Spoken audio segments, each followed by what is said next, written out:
ছোট ছেলেটা, যার কথা বললে আমি আবেগপ্রবণ হয়ে যাই, আমার ছেলের বয়সী, সেই প্রিয়মকে তারা গলায় কাপড় পেঁচিয়ে হত্যা করে এবং এক পর্যায়ে একটা বালিশ চাপা দিয়ে হত্যা করে। হত্যা করার পরে ছোট ছেলেটা যে রুমে ছিল সেই রুমের বাথরুমে গোসল করে। তাদের ডাইনিং টেবিলে বসে তারা খেজুর খায়। তাদের কাছে একটা পিস ইয়াবা ছিল, সেই ইয়াবা তাদের ডাইনিং টেবিলে বসে সেবন করে। সকাল হয়ে যায়, জুমার দিন ছিল, তারা অপেক্ষা করতে থাকে বাইরে লোকজন যেন কমে যায়। আপনারা জানেন গতকালকে আমরা এখানে রংপুর মেট্রোপলিটন এলাকার 24 নম্বর ওয়ার্ডের মাছুয়াপাড়া এলাকায় রংপুর স্কুলের সাবেক শিক্ষক, জেলা স্কুলের সাবেক শিক্ষক গণপতি চক্রবর্তী স্যারের স্ত্রীর নাম প্রীতিলতা চক্রবর্তী ওরফে ভোলা, স্যারের মেয়ে প্রার্থী চক্রবর্তী এবং 12 বছর বয়সী নিষ্পাপ শিশু প্রিয়ম, এই 4 জনের একটা নির্মম হত্যাকাণ্ড। আজকে আপনাকে আমি বলতে পারি, আমার ছোট সন্তানটার বয়সী এই প্রিয়ম, আমি আবেগে আপ্লুত হয়ে যাই।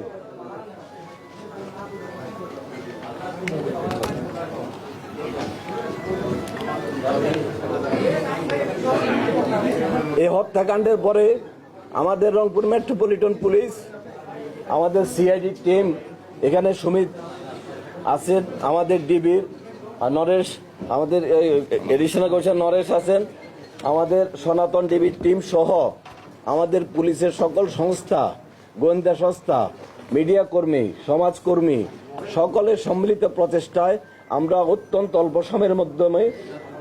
সময়ের মধ্যে এই তথ্যটা উদ্ঘাটিত করতে সক্ষম হয়েছি।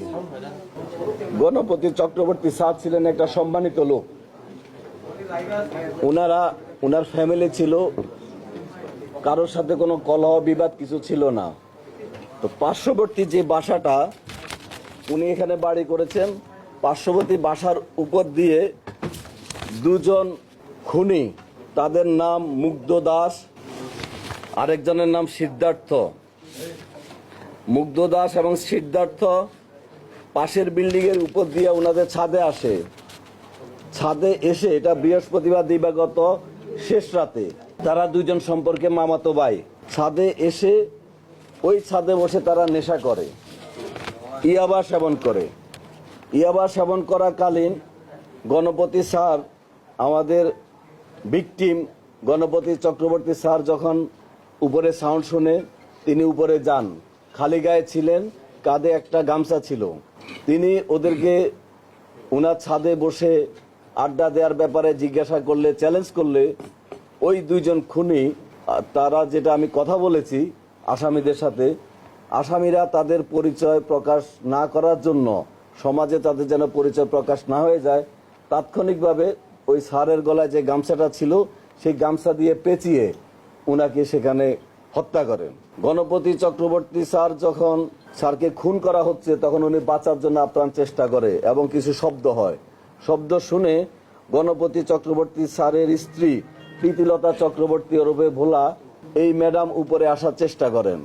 উপরে আসার সময় ওই 2 জন খুনি উনাকে সিঁড়ির মধ্যেই গলায় গামছা পেঁচিয়ে, সেখানে ছাদের উপরে কাপড় চোপড় ছিল, পুরনো একটা গামছা পেঁচিয়ে উনাকে সিঁড়ির মধ্যে হত্যা করেন। উনার চিৎকার চেঁচামেচিতে উনার মেয়ে প্রার্থী চক্রবর্তী, বয়স 25, সে যখন এগিয়ে আসে, প্রার্থী চক্রবর্তীকে তারা খুন করে গামছা পেঁচিয়ে। খুনিদের বক্তব্যে আমি যেটা শুনলাম, প্রার্থী চক্রবর্তী মারা যাচ্ছিল না, প্রায় 4-5 মিনিট লাগে তার প্রাণ যাওয়ার ক্ষেত্রে। সেই সময় তারা রশি দিয়ে তার গলায় এবং মুখে পেঁচিয়ে ধরে।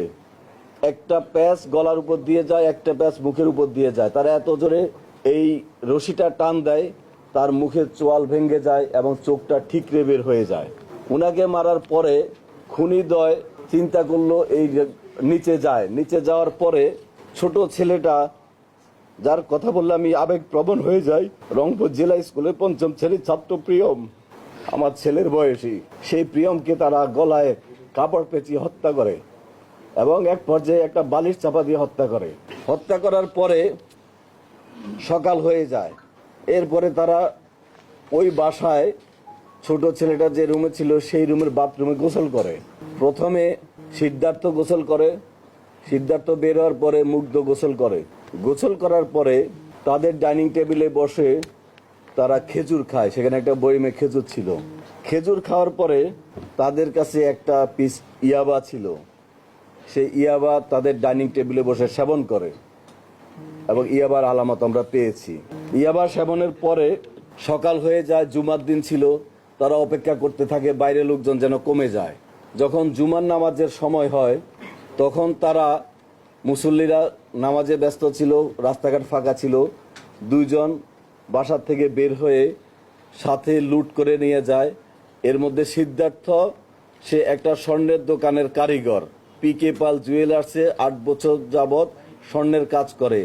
কাজে সে কোনটা স্বর্ণ কোনটা ইমিটেশন সে চিনে এবং একটা চুড়ি সে আগুন দিয়ে পরীক্ষা করে। আমরা যখন কালকে আলামতটা পেলাম যে একটা চুড়িকে স্বর্ণের চুড়ি কিনা পরীক্ষা করার জন্য আগুন দিয়ে টেস্ট করা হয়েছিল, তখন আমরা অনুমান করেছিলাম স্বর্ণের কাজে অভিজ্ঞ হয়তো কেউ থাকতে পারে।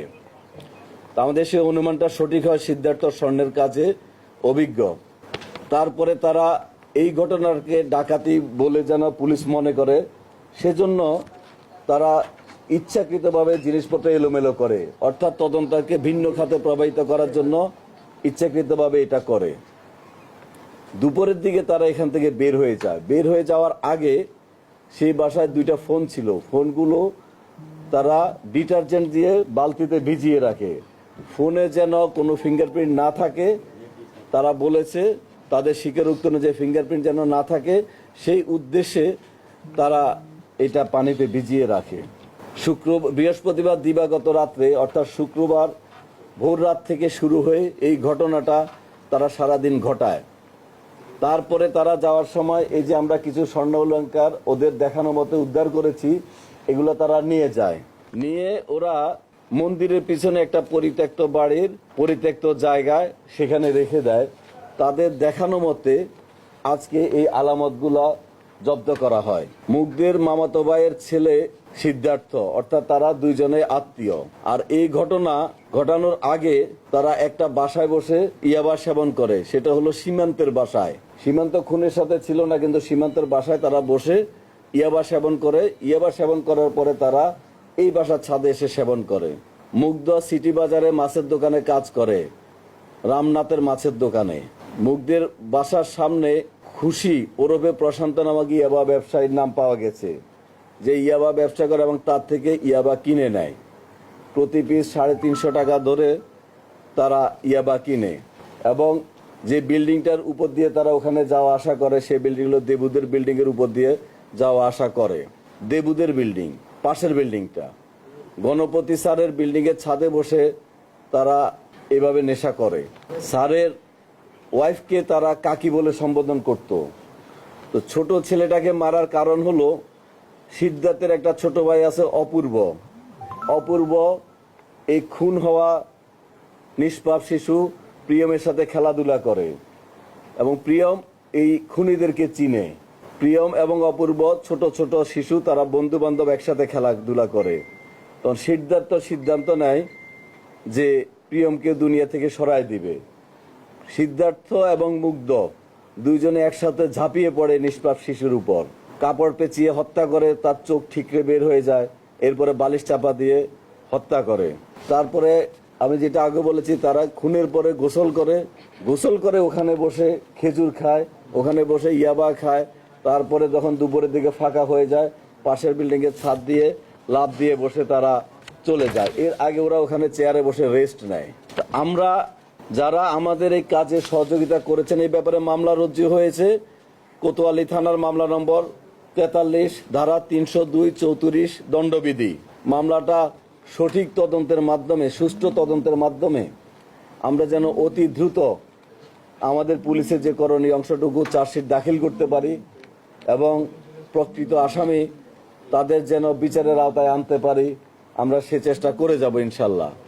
আর এই দ্রুততম সময়ের মধ্যে মামলার তথ্য উদ্ঘাটন, আসামি গ্রেপ্তারে প্রত্যক্ষ পরোক্ষভাবে যারা আমাদেরকে সহযোগিতা করেছেন, তথ্য দিয়েছেন, সাপোর্ট দিয়েছেন, আপনাদের সবাইকে আমি এই মিডিয়ার মাধ্যমে আমরা মিডিয়ার মাধ্যমে ধন্যবাদ জানাচ্ছি।